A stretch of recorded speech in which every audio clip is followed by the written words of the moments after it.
me the high sign if you're ready, or Mm-hmm. cool. All right, if you want then to just kind of do an introduction, we'll open up to general questions, and then... You want me to? Yeah, go ahead, just give yourself a little... Hi guys, I'm Brina Palencia. I do stuff that apparently you want to know about, so ask me about it.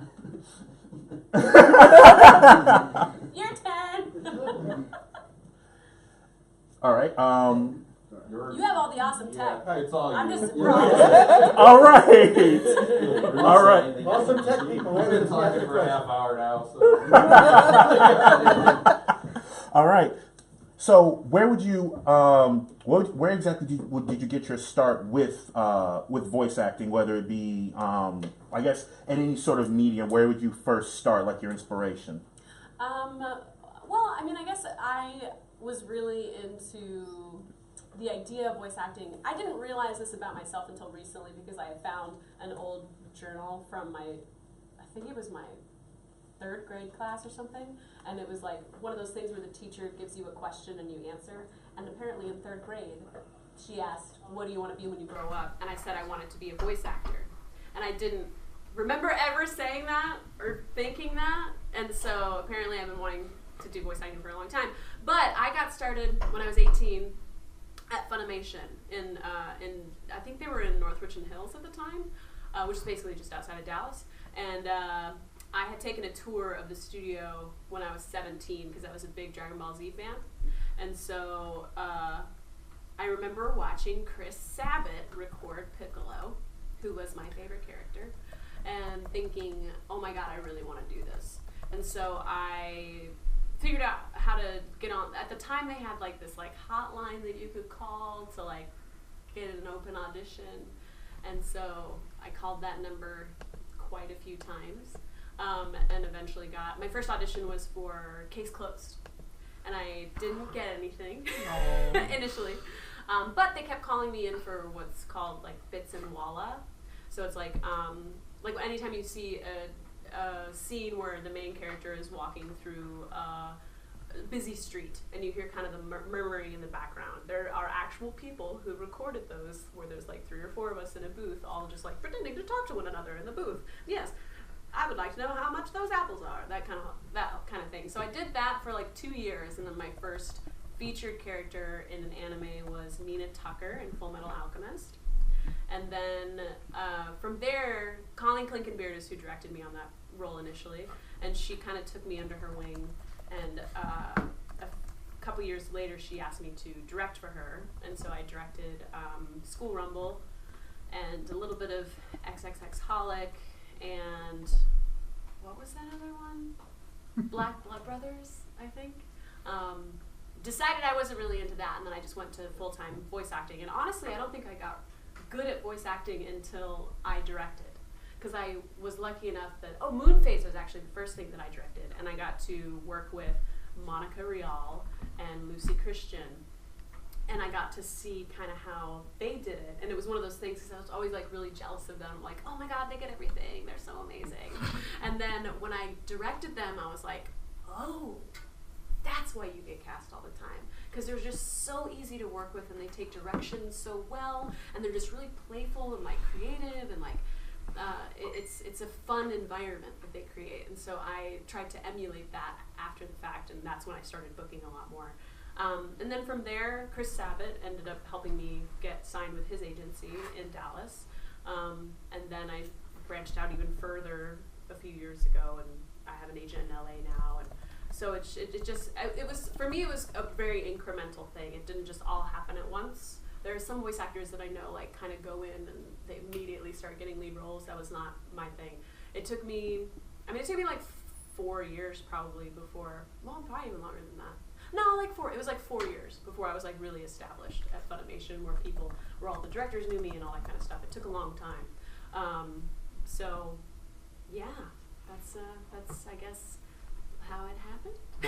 What did you do in the meantime while you were just doing these little bit pieces here? I was actually going to college, majoring in music, and I had several jobs.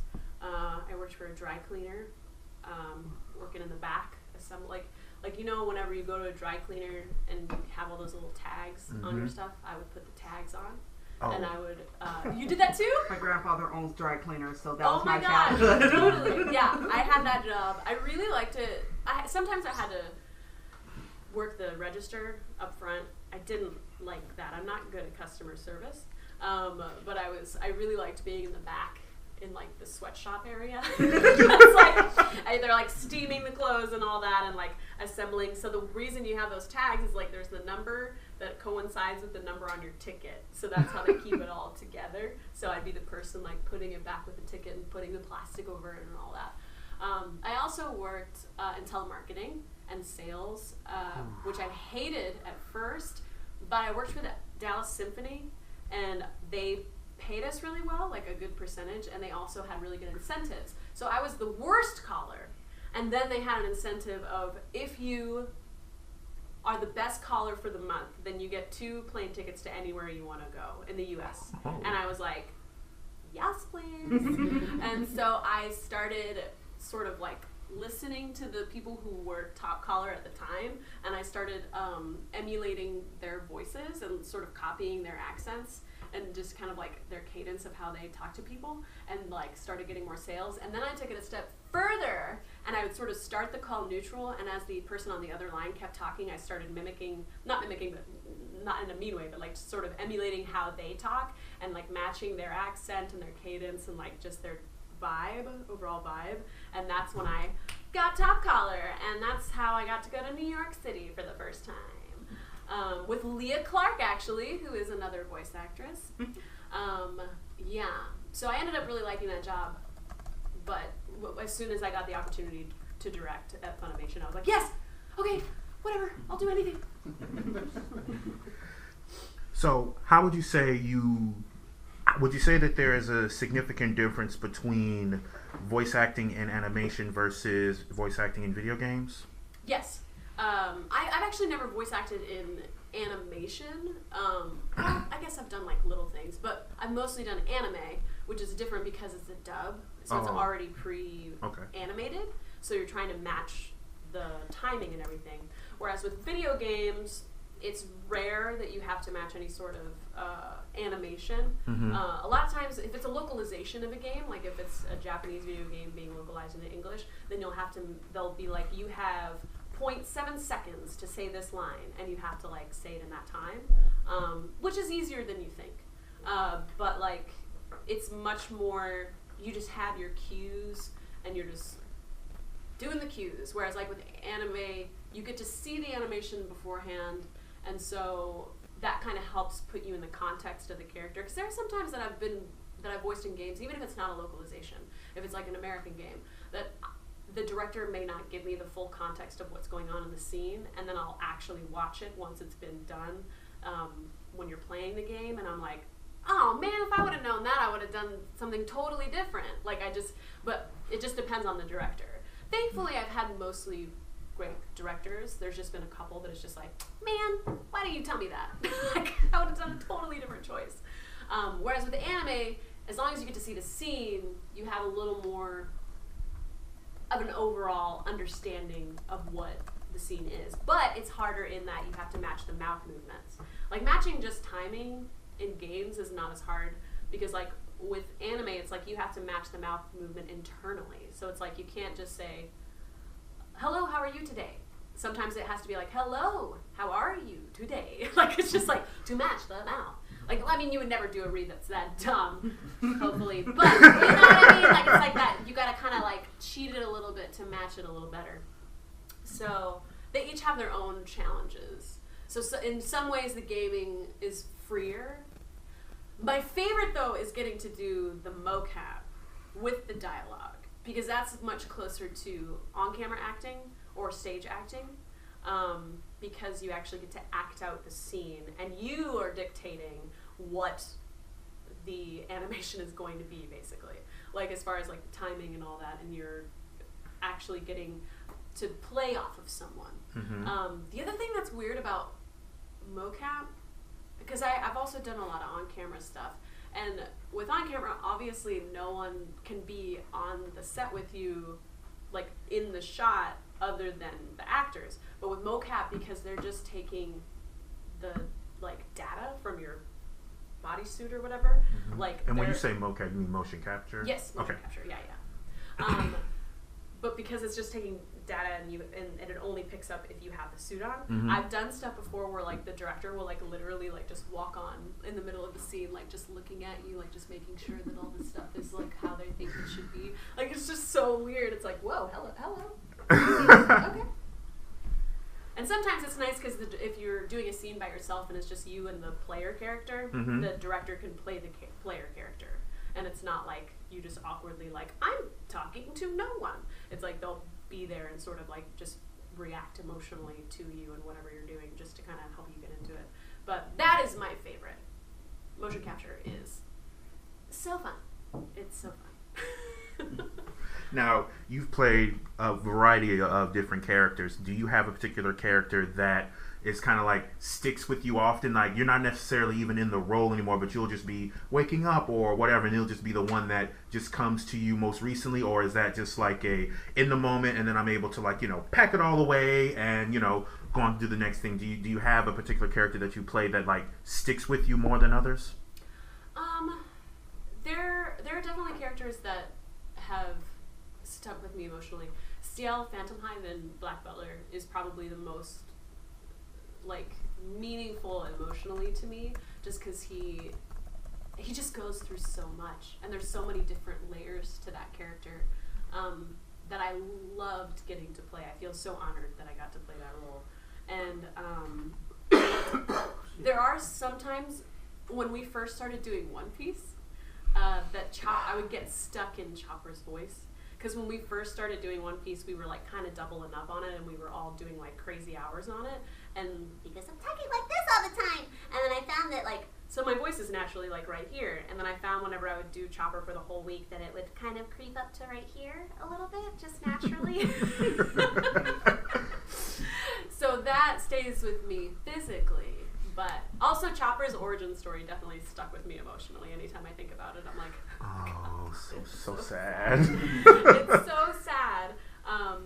But yeah, I don't know. Holo was really fun for me as well, just because like my favorite was whenever Tatum got to record on that before I did, and I was like, so how is it? What's the show like or whatever? And he's like, it's basically our relationship. And I was like, really? And then whenever I started working on it, and like, she's such a jerk. Like, she's so mean, but in like the most fun way. I was like, oh, this is how you see me. Okay. Interesting. But yeah, I don't know. I've been really lucky to play a lot of different types of characters, and a lot of really, a lot of characters with emotional depth, that they all sort of stick with me. There, if you mention the right character to me, you'll see my body just go like, oh.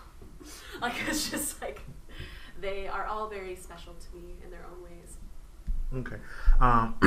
For those who, I guess for those who would like to get into voice acting or just attempting or practicing, if you could, perhaps even if just one or two sentences, advice for someone who is attempting to try to get into that medium, whether it be with animation or video games, like just one to two sentences, as far as like help with this or 1 to 2 sentences. because I know that it can go. Yeah. It Yeah. goes so long. I would say the biggest thing would be with voice acting. Don't fall into the trap of thinking that it's just making voices. Learn how to act. Like, there are people that I know that have fantastic careers who never do a voice. They just do their natural voice for everything. But they're such good actors. That's why they keep getting hired. And if you can do cool voices on top of that, then dope. But the most important thing is be an actor first. Know how to act, know how to dive into the psyche of the character. That was more than 2 sentences. Oh no, that's. We'll edit it. Is it live stream? No, it's just recording. Okay, good. You're like, wait a minute. But Like, wait, editing live stream? That doesn't work. but it could be edited right from my phone. I really do. You are Wow. just showboating at this point. No, they want to know about it. Oh, go ahead. I was going to ask, when you're doing an anime character and they tell you what role you're going to play, how much do you research the character before you do the actual voice? It depends on the role and it depends on how early they tell me. Because sometimes I will literally go into the booth and they're like, by the way, you're the lead in this show. And I'm like, oh, cool. But the character that I probably did the most research on was Ciel, just because so much going on with him emotionally, and there's the dialect on top of that, that I wanted to be prepared on the emotional side already so that I could do, because when you're having to do something really technical, like an accent or a dialect or a voice or whatever, and he is a dialect and a voice, it's hard to remember to tap into the emotional quality as well, and he was like one of the most complicated characters I've ever played. So I always watched everything beforehand, everything that I could beforehand that was available to me, which kind of drove Ian crazy because none of the other actors had done that, and so he like loved. Ian was the director of it, Ian Sinclair, and he loved being able to like tell everybody like this is what's happening because he's so excited about the show, and I'd be like, yeah, I already know, bro. Whatever, let's go, let's do it. It's like, man, you're killing my joy. And I'm like, go ahead, okay, sure. Please tell me, I'll pretend like I didn't know. I also like to watch, I'm in Hinamatsuri right now, and I like watching that show beforehand, because with comedy I think it's helpful to kind of have a good idea of what's going on beforehand so you can kind of play with it a little bit more.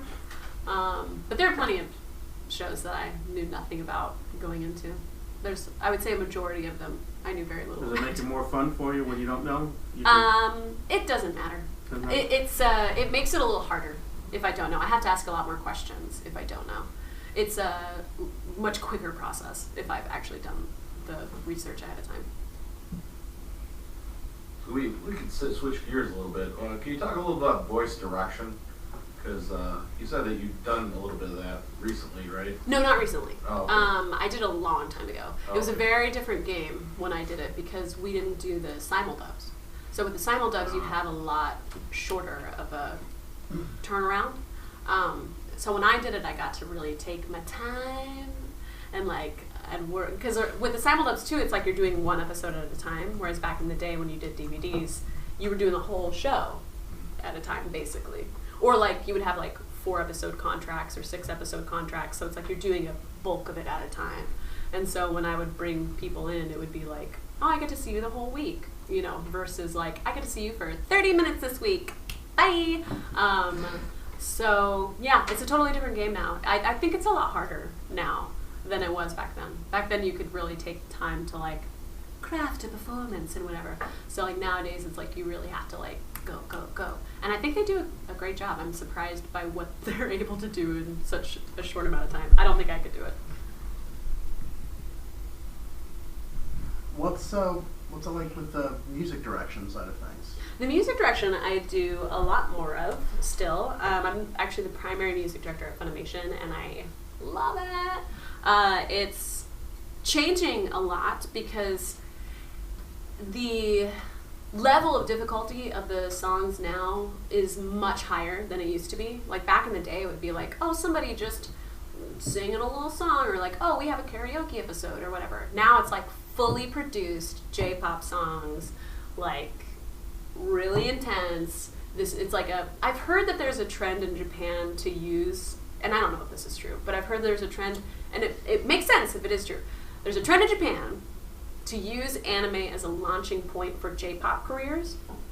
So these songs are now more of a showcase of their talent rather than just a fun little insert.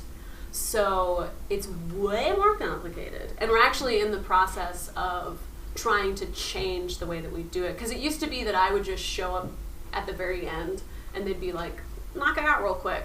But now because it's so complicated, I have had a lot of meetings with Funimation just to talk about, like, I need to be involved from the beginning. Like I need to help you guys with the casting. I need to like know what these songs are. I need to like really think about stuff from the get-go. And they've all been like, yeah. Like it's been a real fun like trying to figure out like, okay, how are we going to do this now? Because there's also like the mixing on the back end. Like just like figuring out like, okay, all of our mixers are they do dialogues and explosions. How do they mix music now? So we've been having a lot of conversations. My brother is actually a mixer there, so he and I have conversations all the time about it. Like, okay, so how do we like, what kind of plugin will we need for this? All that kind of stuff. So it's like, okay. So yeah, it's been really fun getting more involved with that. So whereas it used to be the music directing took up maybe, I would, work on a few songs a year. Even this year, I did 2 musical series at the beginning of the year. Show by Rock was one of them. The other one I don't think I'm allowed to say yet. But like working on those, and that was like full-time job for like over a month, which is weird. It is not typically that way. So it's been really fun to try and figure out what that is. But so what I do as the music director is I adapt the lyrics. And the difference between what I have to do versus people who do fan covers is I have to get approval from the Japanese. So they have to approve my lyrics, which can be difficult because, they want to maintain the original feel of the song, but don't necessarily speak English. So it's hard for them to understand why I make certain changes. So there can be a lot of back and forth. So I have to stick much closer to the translation than whenever you do fan covers, which is fun because it's a challenge, but sucks because it's a challenge. And then from there, now the new thing is that I also write out the sheet music because it's just way easier to learn a song. Even if you don't necessarily read sheet music very well, if you have the sheet music, it's a lot easier than just looking at a lyric sheet.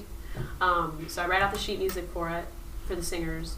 And then I actually have been training Dawn Bennett, who is another voice actress who graduated from Berklee School of Music and is a total badass. And she is directing stuff in-house for me because I don't like leaving my house. So I do the lyric adaptation and the sheet music and all that stuff, and I record the scratch tracks. So I'll record a version of me singing it. So pretty much any song that has come out of Funimation, there is a version of me singing it at some point. Me or Dawn. Sometimes I hire Dawn to do it for me as well when I get a little overloaded. So yeah, scratch track, get that to the actor. The actor has a little bit of time with the song to learn it, and then they come in, and then Dawn will direct them on the song. And then in post, I don't know to what extent yet, but been trying to work with the mixers a little bit on like how to make it sound a little closer to the level of production that the Japanese company did originally, which is hard to do in a tight turnaround, but we're trying. We may have time for one more quick question. If anyone's got one, maybe it can be a quick little. Okay, well, I asked this of all voice actors and voice directors. What would you say make the qualities of a good voice actor, apart from the talent aspect? What are the qualities of a good voice actor? What are you looking for as a director? Oh man, if it's apart from the talent and the acting ability, it's someone who is down to play. Like someone who will take direction and they don't have an ego about it, because it's not about ego. Like whenever you go into the booth, if the director asks you to do something different, it's not because they're like, you suck and I'm better than you. It's that they're trying to make it into a collaboration. So seeing it as like, this is a team. This isn't just, like with any voice acting performance, it's not just your performance. It's a team of people that have like come up with this together. In the booth, it's like you and the director and the engineer all working together to like finesse this awesome performance, and then even after that it goes to the mix engineer and they kind of like mix it to make it stand out and whatever. So it's a team process. So just being a team player and being down to have fun and not have an ego and just be cool. Just be cool. Just be cool, guys. It's the best advice, best life advice I could give. Just be cool.